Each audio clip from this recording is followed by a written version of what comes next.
Welcome to the Roundup, Maril. Hi. How's it going? A little better today. I actually found out I have COVID, so Ouch. let the record show that I love the Roundup so much. I'm doing it even though I have COVID. Oof. Yeah, my family just went through that a couple weeks ago. That's rough. I feel for you. Okay, I'm gonna try and bring all the enthusiasm that people have come to count on from me. I'm gonna do it hopefully just with as few coughs as possible. Well, so if you stick with me through this, I appreciate you. Thanks for sticking with me. Oh, you got this. Man, no one told me I was going after Matt Toussaint, though. No, you got an awesome talk lined up. Just reading through the abstract, it looks really cool. So I'll jump into your intro. Oh, I'm sorry. Go ahead. Oh no, go ahead. No, you go ahead. It's your show. All right. So for a little bit of background about Maril, she's a Red Team operator for Zoom Communications. She's a threat hunter for Dark Rhino Security and a PluralSight author specializing in red teaming tools, purple team methodology, MITRE, and cloud security strategies. She's also been featured on the Cybersecurity Forum Initiative for her expertise on VPN exploits. She's a contributing editor of the CIS AWS Foundation Benchmark for cloud security. And in a year and a half's time, she's come quite a long way. So she's here to share some of her knowledge with us today. I say take it away, Maril. Thanks, Corey.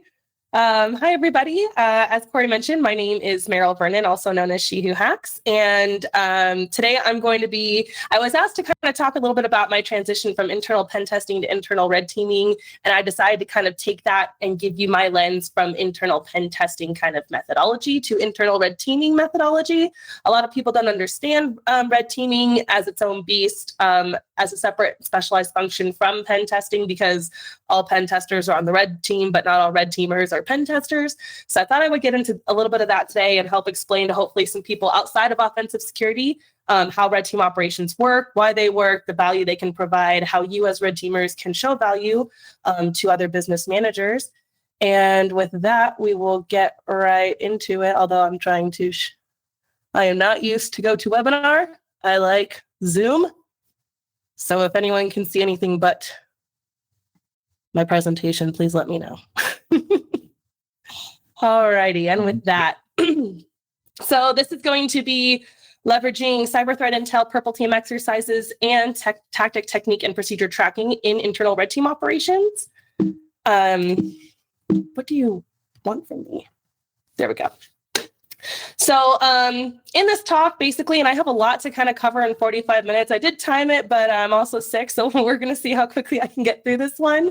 I talk a bit about pen testing versus red teaming, their difference, and when you should use both, how we go about planning and scoping our red team operations, or how I think it should be done and how I've seen it done, the various steps to the engagement for those of you who might not be operators, but who might be stakeholders, how we as red team operators can demonstrate value to the business, which honestly gets us buy-in to continue to do future red team operations. And then tying in something that I'm particularly good at on my team, which is called purple team engagements. So I know George will have a lot to say about that. And we're also going to mention just a few of the tools and tracking things that you can use to help you take everything you're doing on a red team op and really show the value that you're giving. So if you've seen me talk before, you've seen variations of this slide. For the purposes of this talk, I wanted to focus on the fact that I, at one point, was in social media marketing, started off in risk, became an internal pen tester, and now I'm an internal red team operator. As Corey mentioned, I do work at Zoom Communications on their internal red team over there. So the first thing I want to talk about is that a lot of organizations think they're prematurely ready for red team engagements, or they talk about red team engagements when they mean a pen test, or they're talking about pen testing and they're not ready for that either. And they're like, oh, our security is so good. We've passed like all of our audits, which is also usually not true. We are totally ready for pen tests and, red team engagements and bring on all the things. And I'm like, well, that might not be the case. honestly, there's a big difference. And our number one soapbox is like, oh my gosh, don't get me started on the difference between doing a pen test and doing a red team operation. They are very different. So when you're pen testing, you want to try and get in there and find as much as possible. If you're pen testing a web app, you don't just want to like, oh, I found some SQL injection, or maybe not SQL, maybe cross-site scripting. And I'm kind of done now. You really want to try and find all the things. You want to find overly permissive policies, you want to find injection flaws, you want to find browser and client side flaws, you want to find as many vulnerabilities as you can. Also, sometimes during network pivot and C2 pen tests, you'll get seeded access. You'll be given a basic user account. They'll want to test secondary controls and see, were you able to pivot? Were you able to escalate? You don't generally phish during a pen test, and you're generally only proof of concept testing any vulnerabilities that you find. In other words, you're not going to perform very many exploit and post-exploit activities because the goal is not really to hammer home that much of an impact. It's to find the vulnerability and say, we could have done this. We didn't do it, but we could have. And to help them get as much remediated as quickly as possible. Red team operations, on the other hand, are much more sophisticated. They're longer in their planning. It's kind of like, if we had an hour to bake a cake on the red team, we would spend 50 minutes planning out how we were going to bake that cake and like 10 minutes baking it. So we do a lot of planning, a lot of research, a lot of figuring out exactly how we're going to emulate certain things and who we're going to emulate and why. And, we want to make sure that the people that that the tactics that we're trying and the techniques that we're executing are in scope of someone that we are concerned with as a threat actor. Our big emphasis is on being sneaky. So we might phish someone on a Tuesday and actually start abusing the fact that we phished them the following Tuesday or something like that. We're not immediately trying to get in, make as much noise as possible, try all the things, throw the kitchen sink. And, you're really trying to avoid your detections as much as possible. So you can tell the blue team, this is where we were able to hide, and this is where future adversaries might hide. So you're really trying to come at them as sneakily as you can. Additionally, you only want to use methods you see in the wild. You don't want to get creative mid-op. You don't want to start changing up your methodology once you're already in the middle of a callback. You generally have a specific goal. So in some red team operations, the idea might be to get RCE on a remote host. In some, it might be to capture credentials. In some, it might be to get someone on the banking team to change routing and accounting information to wire you $1 or something like that. So there might be multiple stages or multiple steps to that red team operation in order to make that happen. But you have a very specific end goal usually, and that's when we'll know if your operation was successful. Also, red team operations do usually start with a phish or with the initial compromise vector in some way, and go all the way to the very end of the kill chain, which usually results in data exfiltration of some kind or some other post-exploit activity that you do use for impact. All right, fine. So I guess we're not going to do a red team engagement. We got a little ahead of ourselves. So when do we need a pen test then? And when do we need a red team engagement? And I guess when are we ready for these things? Well, for pen tests, generally as an internal pen tester, pretty much anytime you're rolling out a new product, anytime you've performed an upgrade, anytime you're expecting an audit, you should do a pen test. You should do them at regular cadences to make sure that configuration changes haven't introduced new vulnerabilities. You should do them anytime that you're test concepting a new piece of technology or a new defense, or you've stood up something brand new. Also, you should pretty much do it anytime that your compliance framework tells you to do it. They tell you to do it annually or quarterly, do it annually or quarterly. You might be finding the same things. You might find new things. You might not find all the things. Again, the goal of a pen test is to find as much as possible, but we always have to state as pen testers that this is a snapshot in time and we're not going to find everything by nature. We only get so much time to test you. So we're going to find as much as we can, give you, a big, beautiful report with as much as we can. And hopefully that makes you much more secure than you were the first time. But there's always more to find. There's always another vulnerability. But generally as an internal pen tester, I was pen testing something all the time, back to back. There was always something to do. As a red teamer, pretty much my org got to the point where they determined they were ready to have a specialized red team that was only conducting engagements of this kind. And so we set our own cadence at the needs of the business. But generally, as an outside organization, You'll know when you're ready to graduate from a pen test to a red team operation, when your pen tests are no longer finding any more of the obvious criticals or highs. You've really matured your security program over a number of years to include phish testing your employees, getting multiple pen tests, having a really robust security awareness program. And basically your mentality shifts from, I think my walls are high enough. I think my defenses are good enough. I want to test my company's resiliency versus just my product. So if you have a payment portal out there, if you're like a payment vendor, pen testing your web product for vulnerabilities is one thing, but having a red team say, come at me as a company, try to break into my building, try to get to my data center, try to phish one of my employees, try to phish my employees and see how far you get. You're testing totally different things.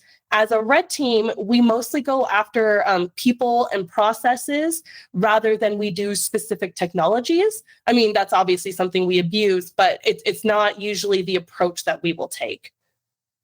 So when it comes to your approach, how do you go about planning a red team operation? If you're on the team and you know you're going to conduct a red team operation, maybe you're trying one out for the first time, where do you start? In a word, you want to start at CTI. So your cyber threat intel is the main thing that you should be leveraging, at least at first.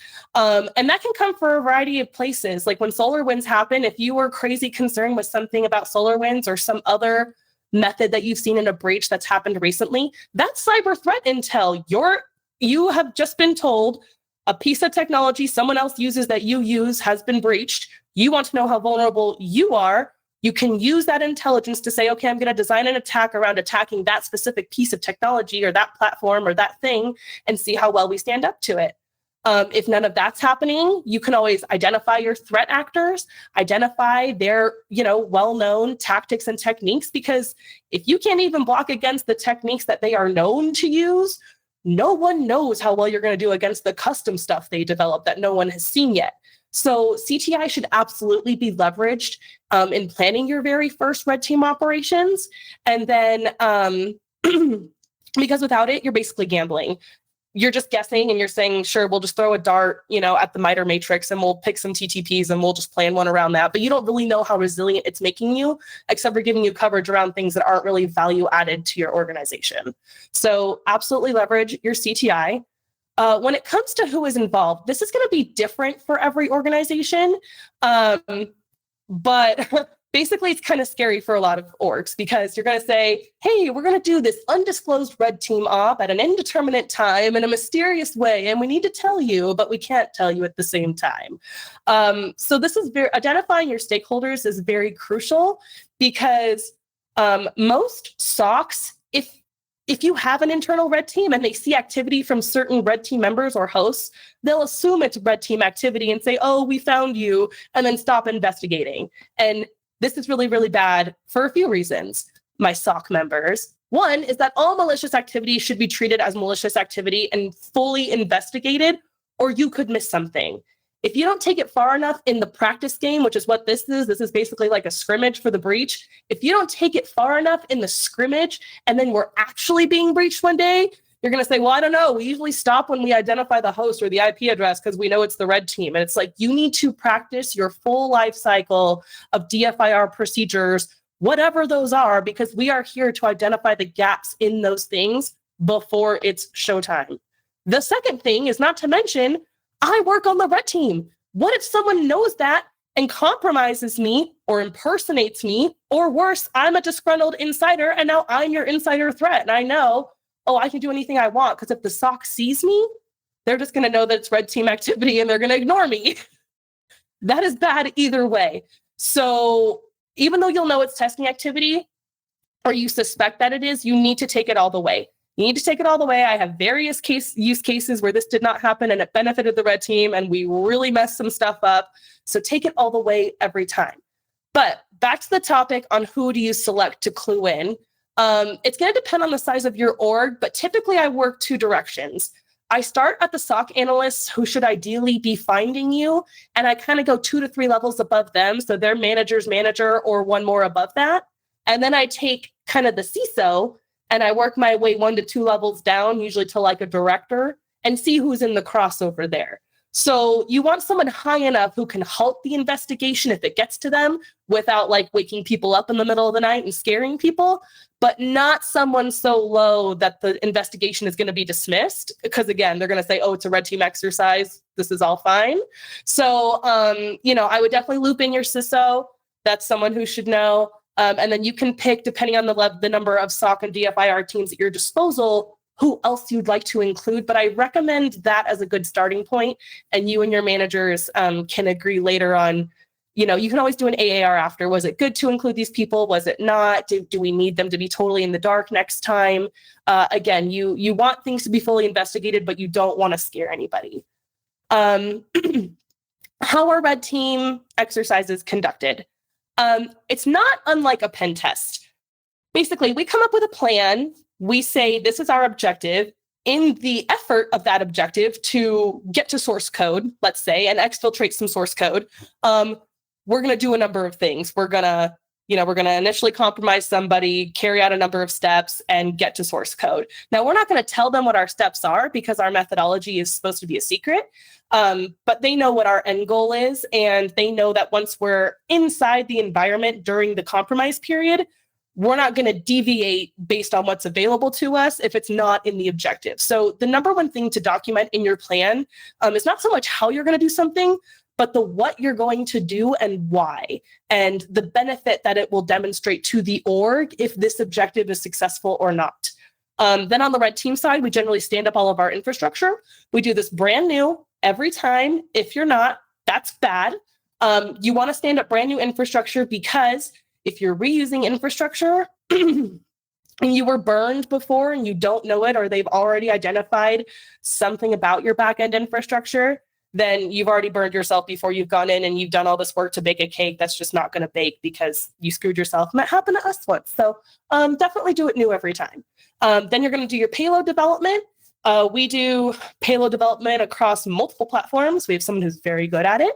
You're going to test it ad nauseum. Literally, we completely test phishing and like exploiting ourselves before we ever do it live, just to make sure that it's working. Because if something's not working, we know we don't have to blame it on the payload or the callback or something. We know it's something else. Probably a defense or a mitigation is stopping us, rather than the fact that our stuff just doesn't work because we didn't test it.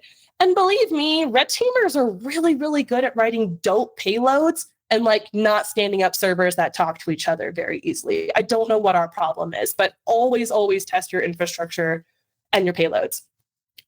Then we conduct the operation, which lasts for an indeterminate amount of time. It's literally determined by how the op is going. One time it was going really poorly and we had to pivot and get really creative like 2 weeks in the middle of it. And we were able to save it. Yay us, sad for the blue team. But, it's not always like a 2-week pen testing window like you're used to in pen tests. Then we do an outbrief. We do 2 types of outbriefs. We do an executive level outbrief for the stakeholders. And then we do a technical outbrief for the SOC and DFIR teams, where we go into like nauseating technical detail, what types of payloads we use, protocols we abused, ports and processes we injected in, how we stole cookies, tools that we use, what processes those tools rely on. So it gets really, really weedy, but it's really good for the blue team because it's going to help them build defenses around what we did. And then most importantly, we do an AAR, which is anyone that we have compromised, any users that we phished, anybody we successfully stole credentials from and essentially use those to achieve our successful mission. We do an after action with them immediately to kind of find out, what made you click? Did anything about this seem suspicious? What about it made you trust it? Because this is all really good kind of market research for your team to have when you go about designing your next client-side attack. You want to know what about it worked and what about it made other people report it. So even take some of those negative outcomes, people who didn't click on your link but maybe reported you, and ask them why they did it. That's great intel for your team to have. Okay. So what is in scope for a red team assessment? Because typically in pen tests, there is a very clear, you may mess with this subnet and you may not mess with this subnet. Generally in a red team engagement, because again, you're attacking the company and you are not attacking a specific technology, basically everything is in scope. You want to remember that pesky test test plan that I mentioned earlier, because you don't want to objective creep once you're inside. It's really tempting if you've like pwned someone's production environment, say in AWS, to like, oh, I could go over here to Secrets Manager and steal all the things. Or I could come over here to their S3 buckets and download all this stuff. And it's like, yes, you could do all that.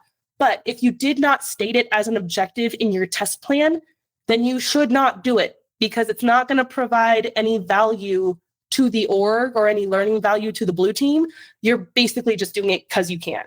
And as a red teamer, that's outside of your scope of authorization. So don't scope creep, don't objective creep, stay on target, ask yourself if what you're about to do is in line with your test plan.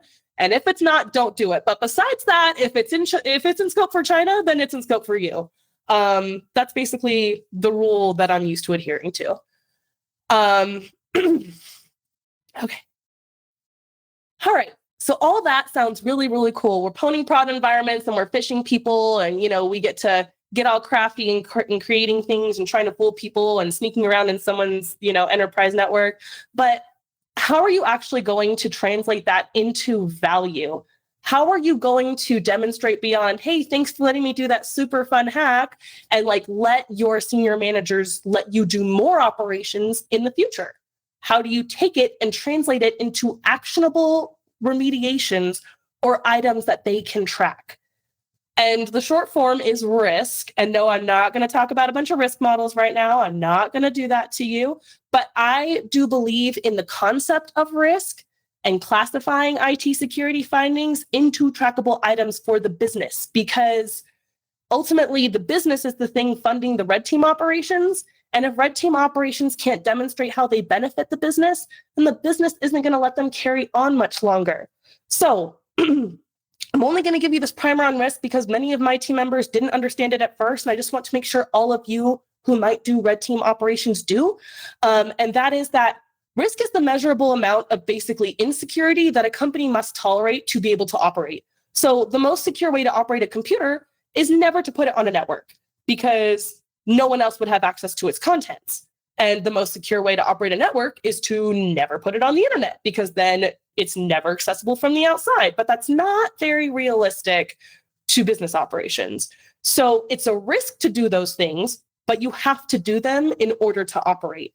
So risk can be, at its very, very core basics, boiled down into basically likelihood multiplied by impact. And basically, it's important to know that risk cannot be removed. You can never remove a risk or destroy a risk. Risk will always be there. What you can basically do is pile things on top of that risk to try and mitigate its likelihood, and in other words, its risk. So if the likelihood goes down because you put your network on the internet.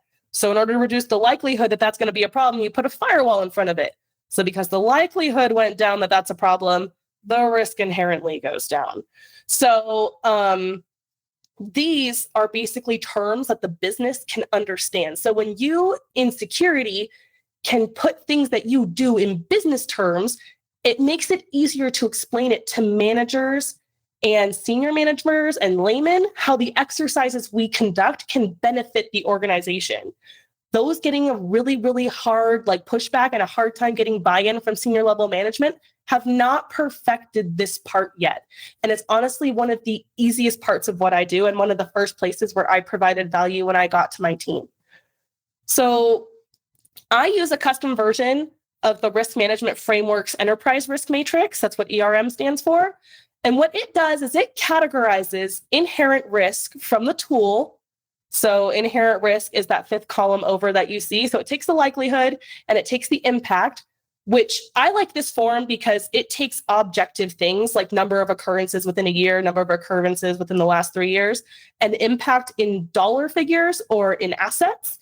And it assigns an inherent score based on those things. So we're trying to put as much objectivity as possible into a very subjective formula. So a lot of people stop at the inherent score and go, this is X risky, we're done.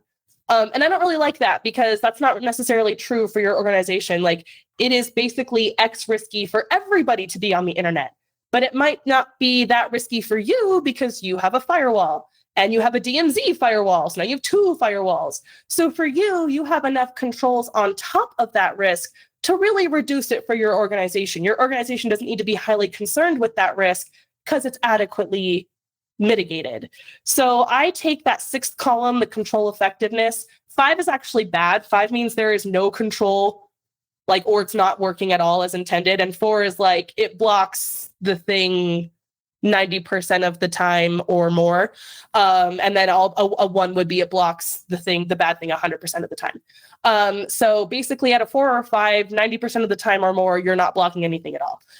So I like to assign this column, and managers love that column because it gives context-driven results for the org. And that basically gives them a realistic prioritization list on what they need to focus on mitigating. As you can see for the one that I have, and I'm happy to dole a copy of this out to anyone who wants one, an automated governance action comes along with it. So if the risk were lower, instead of saying mitigate, it would say monitor, or at least the risk should be monitored in some way. You should be able to search for it in logs or something. But basically, I give this to people and I say, this is how risky this finding is. Now, here's what I do not do. A lot of security professionals put their foot in their mouths by saying how something should be fixed or how quickly it will be fixed. Please do not be this person, because you work in security. You are a reporting, advising body only. You could say a finding is X amount of bad, and it's up to the risk owner whether or not they fix it. They could say, we don't care. We're going to accept that risk. We're going to bake it into our appetite and continue to operate regardless. And you get no say. You cannot tell people no. You cannot tell people it's too risky. You cannot tell people to drop everything and fix it within 24 hours. That is not your job. Your job is simply to say, if you carry forward with it as it is right now, this is how much risk you are incorporating into the company. That's it. But I guarantee you that will be enough for other managers to look at that risk owner and say, yo, buddy, how fast are you going to fix this? And that will be someone else's problem. But please don't speak for the other departments. Not only are you sharing the burden on your department for figuring out everything and having all the answers, but you're kind of collaborating and letting the other departments weigh in and not step on their toes, which is really important, because when you work in security, having those interdepartmental relationships is really, really important, because no one is happy to see security walk in the room. They're basically all afraid that you're about to tell them they're doing a terrible job and you ripped their product to pieces and everything is really, really bad, and all the managers are going to have their hair on fire. So what you want to do is basically just say, we found this and we were able to do it this way, and we think for someone else it would be X bad. So do with that what you will. And they will figure out amongst themselves how to fix it and when to fix it and if it should be fixed at all. So that's my soapbox on playing nicely with others who don't work in security. Moving on. So, okay. You have decided to do a red team op. You know who to inform in your red team op. You know you should go search out some CTI and plan it effectively and write a plan and do all these things. And you're even going to provide people a big, beautiful matrix classifying their risks, that they know just how much of an impact your operation made. But how are you actually helping the organization be safer? This is where we introduce something I like to call the red team, purple team continuous feedback loop. And I didn't change the verbiage in the middle. I did at one point. Oops, I'll fix that. And anyway, this should be a continuous feedback loop is what it should say in the middle. I'm sick. Please forgive me. Basically, you can start at any point in the circle. If you know how to conduct purple team exercises, you can start with the purple team exercises. However, generally, you're going to start with the red team operation down on the lower left. What you're going to do is you're going to take untested defenses or techniques that you're concerned with based on your CTI and bake them into a test plan and get a baseline for your defenses. So let's say you come up with a kill chain that has 10 TTPs involved in it, and you're going to test those TTPs, and half of them were successful and half of them were blocked. Great. Now you have a baseline. Across these 10, you're looking good at 50% of the TTPs have about 20% blockage. Like some of your payloads got off and some of them didn't. But overall, you're 20% defended against this kill chain.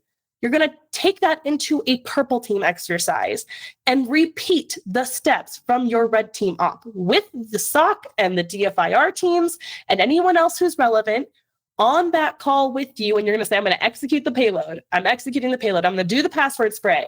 I'm doing the password spray from this host, from this box. And if they can't see it, if they can't see you where they should, they're going to make sure that they can. They're going to build new rules, build new detections, make sure they're seeing you in all the relevant places. And now we have an additional detection in place that we can add to the baseline. So we went from 20% to, we added, we got good coverage on another 4 of those TTPs. So now out of the 10 TTPs, 5 were successful, 5 were blocked, another 4 are blocked after this PTE. So whereas at the beginning of this red team op, we used this kill chain on you and screwed you up this many ways, now you would block against 90% of that. And you can take anything that's still left over, like that 1 or 2 that wasn't able to be mitigated very well, bake that into another kill chain. Use that to highlight even more gaps. Or if the blue team tells you, hey, we have gaps in this area and we'd really love to get a solution in here, but they don't think it's that bad, they're telling us that's not a priority for us right now, we would design a red team op around that and say, oh, look, this thing that you don't think is that bad, this is all the stuff we were able to do with that thing. So we recommend you get a solution in there, let them put their solution in, and then go to a second purple team exercise where you say, now we'll execute that same kill chain with your brand new tool installed or during your proof of concept trial period or whatever, and show you just how much less effective this kill chain is with this solution in place. And then baselines get updated again.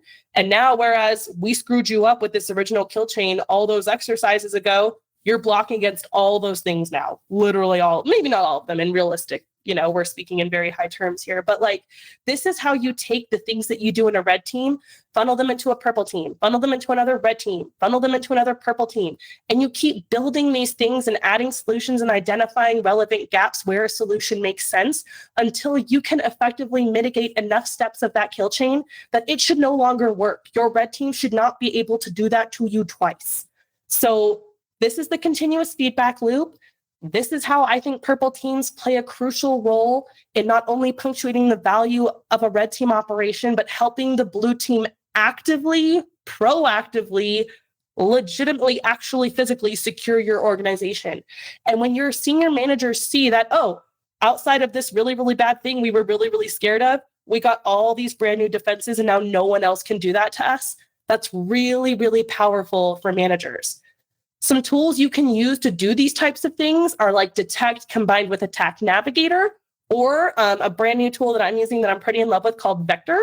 Vector is pretty great for tracking TTP defenses because it's kind of like Detect plus Go Fish. It'll basically let you create a campaign where you do that, like I said before, you select like a pool of technique numbers or tactic numbers, and it'll track for you what percentage was successful, what percentage was not, what percentage was blocked, and incorporate those into your baselines for you. Detect is a little manual, but it's still the OG product that I've used for almost 2 years now, and I know it really well, and I love it a lot.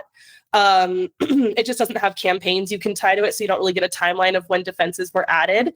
Vector is really nice for that reason. But these are some of the things you can use. If you're looking for adversarial emulation, there are a variety of tools out there. Some very basic level ones, like an open source PowerShell one, is of course Atomic Red Team, which I've gotten a lot of value from. But if you want to graduate, your adversarial emulation, I recommend things. I recommend like Sides tool. They're pretty excellent for that type of stuff. If we're gonna get into really graduated adversarial emulation techniques, I highly recommend something like that. But I think you should add a tracking platform on top of it. Use something like Vector, use something like PlexTrack, use something to track the testing efforts that you're doing, which is separate from doing the testing efforts themselves. So that's basically how purple teams and red teams come together. A lot of people think they're separate, or they need to be separate, or that a purple team is just a red team operator sitting down with your blue team while the red team operation is happening, and that's not true either. So if you can get yourself into a continuous feedback loop, you're going to get all the funding and approval for all the ops that you want. I've seen it, I promise. That's basically the end. All right, great talk, Maril. We had a lot of questions come in. Did we? Oh, yeah. Let me see if I can scroll back up and get started at the beginning. Let's see. Over here.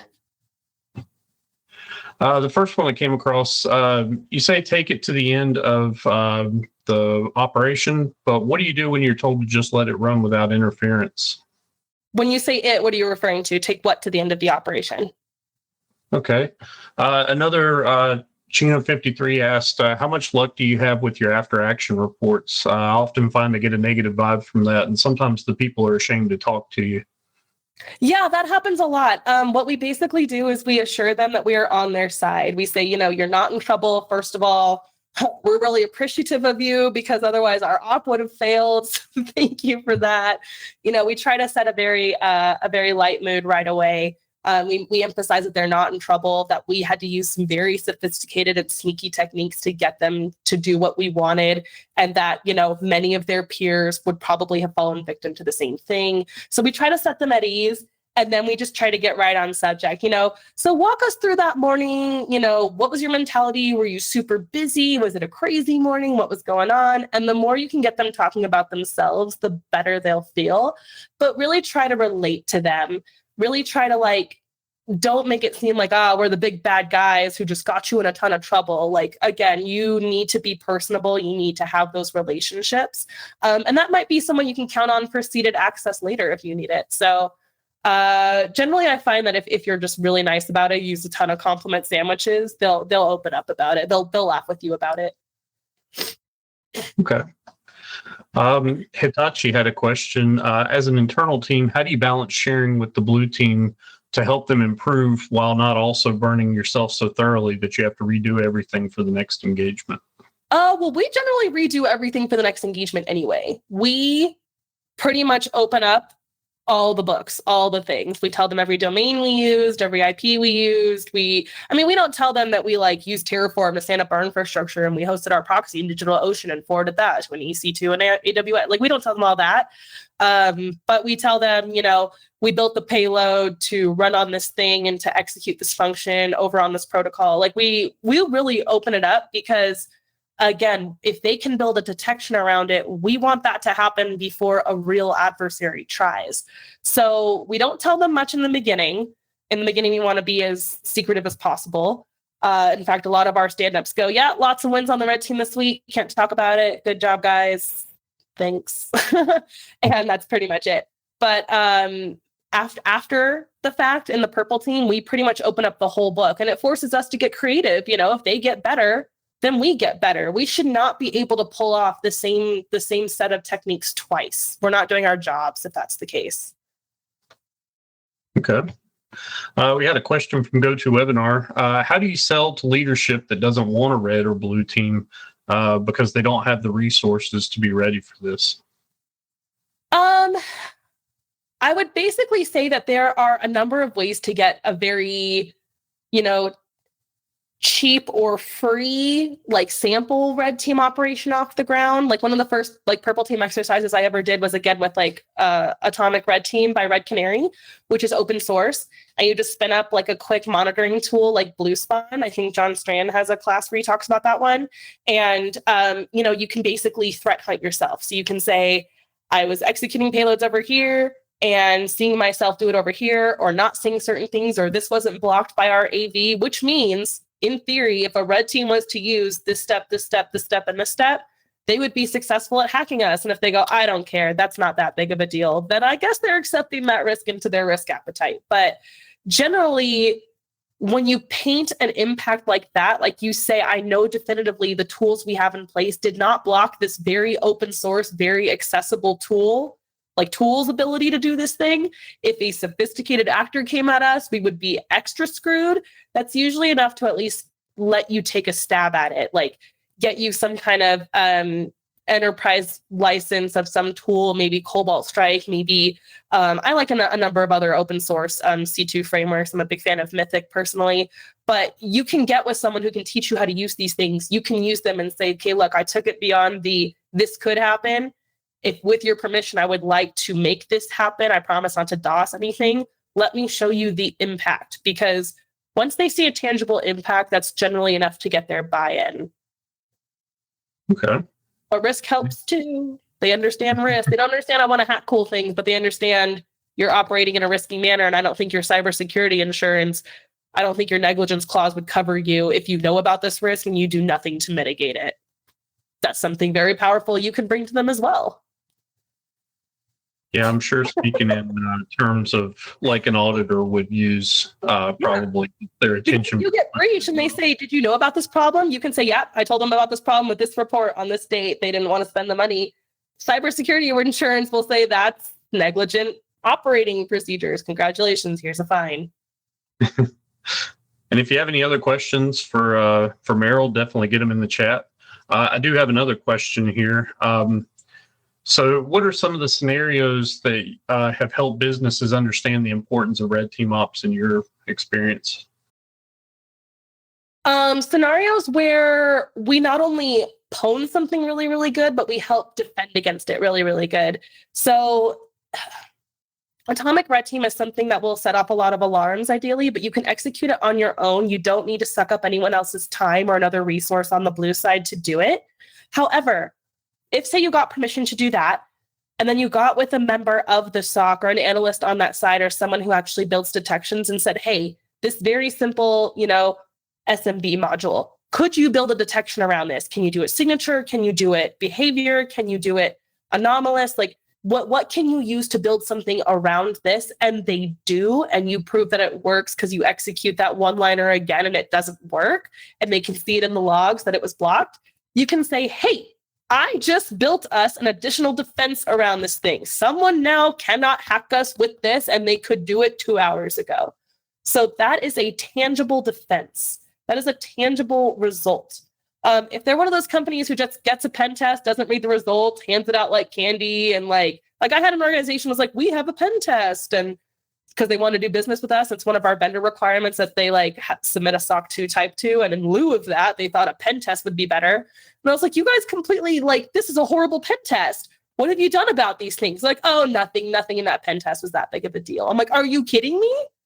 So if they're just the type of people who are going to check a box and not take security seriously at all, then it's going to take a breach to get them to wake up. But otherwise, generally, if you can demonstrate tangible progress and dollars saved, potential breach dollars saved, they're very happy with things like that. Okay. Phoenix Sky clarified his question earlier. When he was saying you say take it to the end, he said he meant when a red team engagement has taken place and the blue team detects the activity, but you're specifically told to let the engagement run without interference. Are you, I guess what he's asking is, do you typically run into that where the red team is allowed to keep going, or is it mostly, all right, we were detected, we were kicked out, it's over? No. Okay, that makes a lot of sense now. So I have seen it on red team engagements before. I'm not going to say with who. I've seen it on red team engagements before where the blue team saw the red team activity and they saw malicious activity was coming from a certain, malicious URL or a malicious file, and they would block that file or block that URL and be like, found you guys, we're done. And literally not even investigate the back end IP associated with that domain or something. And literally all that red team had to do was to hop in Route 53, spin up some new DNS records, change some stuff over, and now they have brand new domains going to the very same back end. Remember when I said use new back end infrastructure every time? That's because you should need to every time. You should be burned if the SOC did its job well. When they're only oh, we found you, we know that, that host name is Maril's host name or whatever. We don't need to take this that much farther. I'm just going to spin up some new superficial level stuff, some client side stuff, some DNS stuff, and keep rocking with the big fat infrastructure party that I spun up already. That's less work for me. And if you do that to real threat actors, they will do the same thing. Only they have unlimited time, unlimited budgets, and they don't really care. So I guarantee you their infrastructure is better than mine. But if you're not even going to take it all the way and find the back end and burn me, then you're not going to be used to doing it when a real threat actor does it. We don't want to be told, let the red team proceed. We want them to find us, completely burn us down, shut us down, kick us out. They never do. They never do. They're always Like, or we'll set off multiple decoy sessions and they'll find those and shut those down and we're still operating over here and it's fine or whatever. Or like, or we'll shut ourselves down, open up some new ones, give us ourselves another one, shut that down. And like, they don't take it far enough. And I don't know what that looks like from the SOC side. I'm not really educated in SOC's investigation methods, but I'm just telling you guys, like, don't, like, the second you find a red flag and you know you have an internal red team, don't call it quits. Take it all the way to the end and make the red team work for it that much harder. Because when it's not hard for us, it's definitely not hard for the bad guys. So if it got to a point where the op totally failed, which is, again, good for the org, bad for us, but where the op totally failed because the SOC just shut us out so bad and we had to get seated access to be able to test secondary defenses or like pivot and escalate, that would be a great day in my world, because we would have to go to the SOC and beg them to let us back in. But they would do it knowingly. They wouldn't do it involuntarily. Although I don't know if that will ever happen. I hope so, Phoenix. I hope so. I got another question. How much prep time typically goes into the planning of one of your engagements? How much prep time? Yeah, just on average. Yeah. Last time I think it took us about 2.5, maybe. Well, we talked about it for like a month, and then once we had a plan, it took us like 2.5 months to get everything up and ready and tested and like ready for showtime. Okay. Let's see. I think I saw a couple more questions in here. Have you ever had any political issues when it comes to findings, and how do you typically deal with that to try and get the results that you were trying to convey? Yeah, not as a pen tester a lot. Yes. As a pen tester, this is full of false positives. Oh, that tool doesn't work. That tool is wrong. Oh, she's wrong. Did a tool find it? I don't believe it if just she did it and a tool didn't find it. Or I don't believe it if a tool found it and she didn't manually validate it or whatever. This is why I say, again, relationships are very important, because as the red team, you're coming in to tell someone essentially just how many holes you found. And no one is happy to see you, even though you had a ton of fun. So I don't see that a lot on the red team, though, because on the red team, again, we don't just take it up to there and then stop. Like, oh, we could have post-exploited this, but we didn't. We stopped. We actually post-exploit it. We actually exfil stuff. We actually steal secrets. We don't do anything with them. We keep them in a secure place and then say, hey, we could have done whatever we wanted with these secrets and we didn't. So you can't really say a whole lot back to that, because the impact is in front of you. The finding and the evidence and the impact is right there. You're no longer theorizing about the impact. It's actually happened now. So again, though, we come at it very collaborative. We tell people we used a lot of really sophisticated methods. We actually got screwed up several times. Your tool threw us several times. We had to go back and custom alter this during the vuln period, and we tell them all the struggles we had to go through, and that's good for them to know, because if a real adversary encounters struggles, they're going to pivot too. They're going to be flexible too. They're going to alter their code on the fly too, and they're going to keep trying. So we just come at it from a very friendly, collaborative way. We do a lot of happy hours with the SOC team where we all hang out on a Friday night and drink and just kind of talk about stuff, and so they know that we're doing this because we're on their side. It's our job to find these things, just like it's their job to stop these things. And no one does their job perfectly 100% of the time. We can only help each other do as best as we can. Okay, great. Phoenix Sky clarified again. Not that they wouldn't shut you down and kick you. They are specifically told not to interfere and just to note it in their logs. So it sounds like that's that they do at their company. That would be a blue team who is so good at finding you that they find you all the time and you literally can't get secondary objectives off the ground. Like, God, you're shutting us out on initial access so much, we can't even test your permissions policies, or we can't test anything else because you just keep shutting us down. So that's when you get seated access and you're like, we need a user's permission to let us in. Please execute our payload that's going to give us a callback. We're going to use it to poke around, and then everyone is aware. But then it's more of a purple team thing then anyway. I've never seen it where a blue team was told to stop. Maybe in the effort of seeing what an adversary is interested in, you're like, oh, we can see them. We see what you're doing. But then again, that's on purpose. You're not doing it against your will because we were just too good for you. You're saying we see you and we're going to let you go so far and you can worm your way around. But the second you get here, we're going to stop you. Like, or you could just email us, hi, we're going to let you continue your operation, but we just want you to know we see you and we could shut you down this way, this way, this way, this way at any time. Because us, they were like, we could shut you down. I'm like, do it. Shut me down. And then no shutdown happened. And I'm like, so can you do it? Or are you just saying you can do it? Because you feel a red team operations happening, so you just want to blame it on me. So I've never seen that, but I would imagine that might be the use case. Okay. Let's see if there's any other questions. Let me pop that up there. I think that's all the questions, but if you guys do have any other questions, feel free to throw them in chat. Maril, I guess you're going to stick around for a few minutes and see if anybody has anything else for you. Thanks for bearing with me, everybody. Oh no, I hope you get feeling better. That's a rough week. It's not great.